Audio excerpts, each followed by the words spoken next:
infection. Marami doon, viral or bacterial respiratory infections. Idagdag pa natin ang pagkakaroon po nila ng mga comorbidities or chronic and lifestyle diseases. Sila ang laging nagkakaroon ng karamdaman mula diabetes, high blood pressure, ganun na rin ang pagtaas ng kanilang cholesterol and other toxins sa kanilang katawan.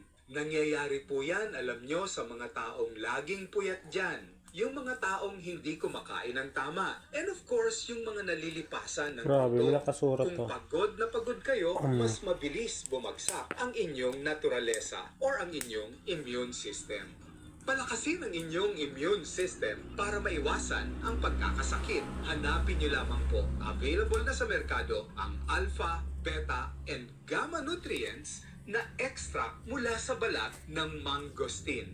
It is all natural, kaya safe na safe para po sa inyo. Mula sa bata hanggang sa matanda, may maintenance man kayo o wala. Kaya po, hanapin lamang natin ang MX3 500 mg capsule dahil ito ay nagtataglay ng alpha, beta at gamma mangosteen para sa inyong malusog na resistensya. Paano magandang maarni pa? Muli, this is Dr. Edwin Bien.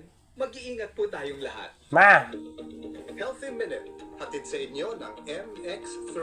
Talaga na si Pang, maman kayo, Wal. Medyante at kaya makipagsabayan sa mundo na aming ginagalawan? Kung ikaw yan, ikaw na nga ang hinahanap namin. Be a part of Rob